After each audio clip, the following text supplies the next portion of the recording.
ರಾಜಕಾರಣದಲ್ಲಿ ಎಸ್.ಎಂ. ಕೃಷ್ಣ ಅವರನ್ನು ಅವರ ಎದುರಾಳಿಗಳು ದೂಷಿಸಿಲ್ಲ. ದ್ವೇಷದ ರಾಜಕಾರಣ ಎಸ್.ಎಂ. ಕೃಷ್ಣ ಅವರ ಹತ್ತಿರವೂ ಸುಳಿದಿಲ್ಲ. ಹೀಗೆ ರಾಜಕಾರಣದಲ್ಲಿ ಅಜಾತ ಶತ್ರುವಾಗಿ ಗುರುತಿಸಿಕೊಂಡಿದ್ದ ಕೃಷ್ಣ ಅವರು ಇನ್ನು ನೆನಪು ಮಾತ್ರ.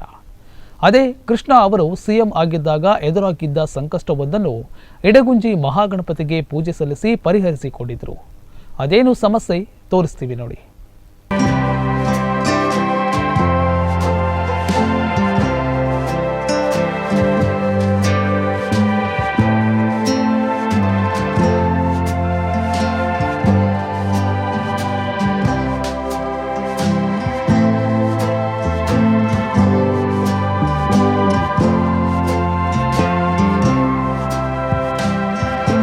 ರಾಜ್ಯ ರಾಜಕಾರಣದಲ್ಲಿ ಚಿತ್ತಾಕರ್ಷಕ ವ್ಯಕ್ತಿತ್ವ ಹೊಂದಿದ್ದ ಎಸ್.ಎಂ. ಕೃಷ್ಣ ಅವರದ್ದು ಮೃದು ಸ್ವಭಾವ, ಆದರೆ ಗಟ್ಟಿ ವ್ಯಕ್ತಿತ್ವ. ಒಮ್ಮೆ ಕೃಷ್ಣ ಅವರು ಅಧಿಕಾರದ ಗದ್ದುಗೆಯೇ ಹಾಗೆ, ಅದೆಂದಿಗೂ ಹೂವಿನ ಗಾದಿಯಾಗಿರಲಾರದೆ ಮುಳ್ಳಿನ ಕುರ್ಚಿಯಾಗಿರುತ್ತೆ ಅಂತ ಹೇಳಿದ್ರು. ಅದು ನಿಜವೇ. ಯಾಕಂದ್ರೆ ಕೃಷ್ಣ ಅವರು ರಾಜ್ಯದ ಮುಖ್ಯಮಂತ್ರಿಯಾಗಿ ಅಧಿಕಾರ ಸ್ವೀಕರಿಸಿದಾಗ ಎದುರಿಸಿದ ಸವಾಲುಗಳೇ ಈ ಅನುಭವದ ಮಾತಿಗೆ ಕಾರಣವಾಗಿತ್ತು.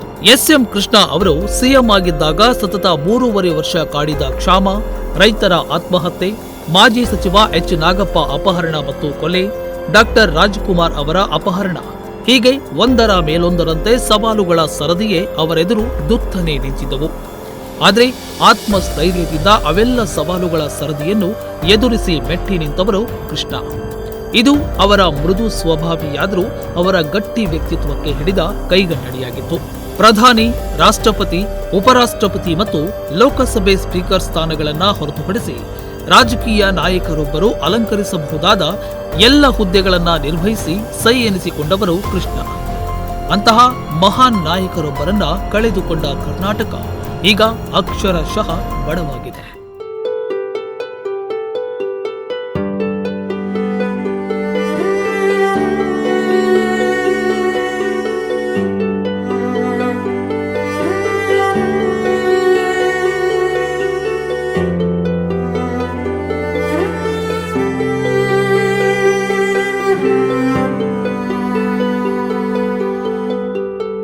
ಇದೇ ಕೃಷ್ಣ ಅವರು ರಾಜ್ಯದ ಸಿಎಂ ಆಗಿದ್ದಾಗ, ಅಂದರೆ 2000ನೇ ಇಸವಿಯಲ್ಲಿ ಅದೊಂದು ಸಂಕಷ್ಟ ಅವರನ್ನ ಹಿಂಡಿ ಹಿಪ್ಪೆ ಮಾಡಿತ್ತಂತೆ. ಕೊನೆಗೆ ಪುರೋಹಿತರ ಮೊರೆ ಹೋದಾಗ ನಾರದರಿಂದ ಪ್ರತಿಷ್ಠಾಪಿಸಲ್ಪಟ್ಟ ಇಡಗುಂಜಿ ಮಹಾಗಣಪತಿಯ ಸನ್ನಿಧಿಯಲ್ಲಿ 1008 ತೆಂಗಿನಕಾಯಿಯ ಗಣಹೋಮ ಮಾಡಿದ್ರೆ ಈ ಸಂಕಷ್ಟಗಳಿಂದ ಪಾರಾಗಬಹುದು ಎಂದು ಸೂಚಿಸಿದ್ರಂತೆ. ಆಗ ಕೃಷ್ಣ ಅವರು ಸೀದಾ ಇಡಗುಂಜಿಗೆ ಆಗಮಿಸಿ ಮಹಾಗಣಪತಿಗೆ ವಿಶೇಷ ಪೂಜೆ ಸಲ್ಲಿಸಿ 1008 ತೆಂಗಿನಕಾಯಿಯ ಗಣಹೋಮ ನೆರವೇರಿಸಿದ್ರು. ಆವತ್ತು ಕೃಷ್ಣ ಅವರು ಇಡಗುಂಜಿಯಲ್ಲಿ ಮಯೂರ ಪ್ರಸಾದ ಭೋಜನಾಲಯ ಮತ್ತು ಕಂಪ್ಯೂಟರ್ ಸಿಸ್ಟಮ್ ಅನ್ನ ಕೂಡ ಉದ್ಘಾಟನೆ ಮಾಡಿದ್ರು.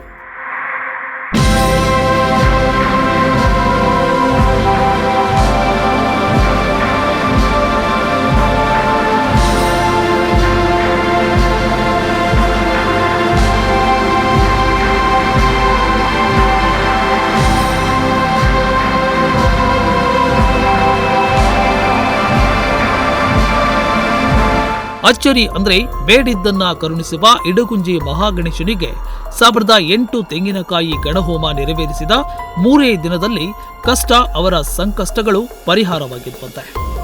ಈ ವಿಚಾರವನ್ನ ಕೃಷ್ಣ ಅವರು ಆವತ್ತು ಇಡಗುಂಜಿ ದೇವಸ್ಥಾನದ ಟ್ರಸ್ಟಿಗಳಾಗಿದ್ದ ಡಾಕ್ಟರ್ ಜಿ.ಎನ್. ಸಭಾಹಿತರಿಗೆ ಕರೆ ಮಾಡಿ ತಿಳಿಸಿದ್ರಂತೆ.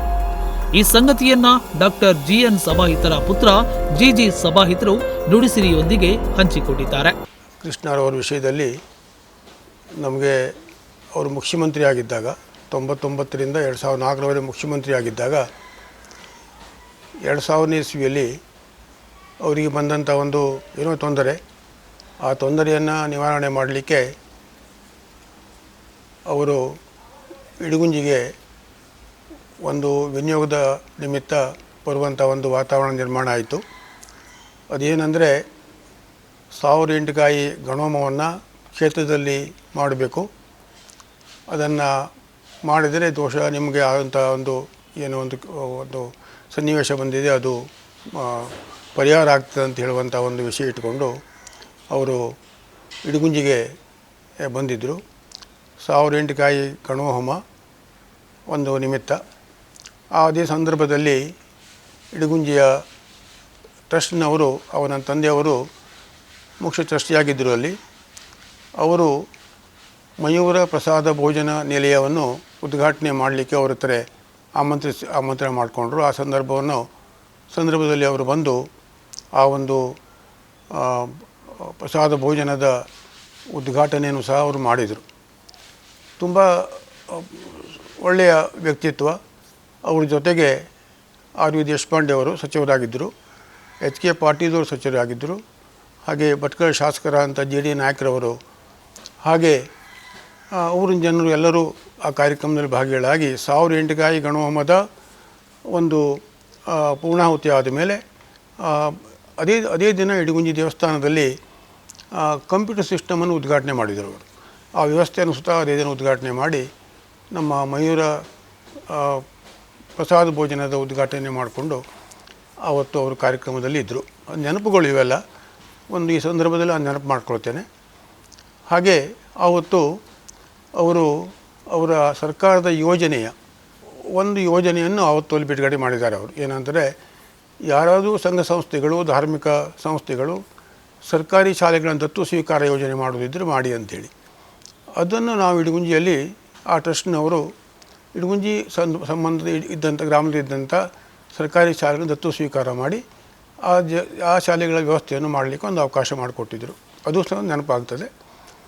ಅದೇ ರೀತಿ ತುಂಬ ಒಂದು ದೇವಸ್ಥಾನದ ವಿಷಯವಾಗಿ 25 ಲಕ್ಷ ರೂಪಾಯಿಯನ್ನು ಅವರು ಸರ್ಕಾರದಿಂದ ರಸ್ತೆಗೆ ಮತ್ತು ಆ ವ್ಯವಸ್ಥೆಗೆ ಮಾಡಿಕೊಟ್ಟಿದ್ದರು. ಅದು ಸಹ ಆ ದಿನದ ನೆನಪುಗಳು ನಮಗೆ ಇವತ್ತು ತುಂಬ ಬರುತ್ತದೆ.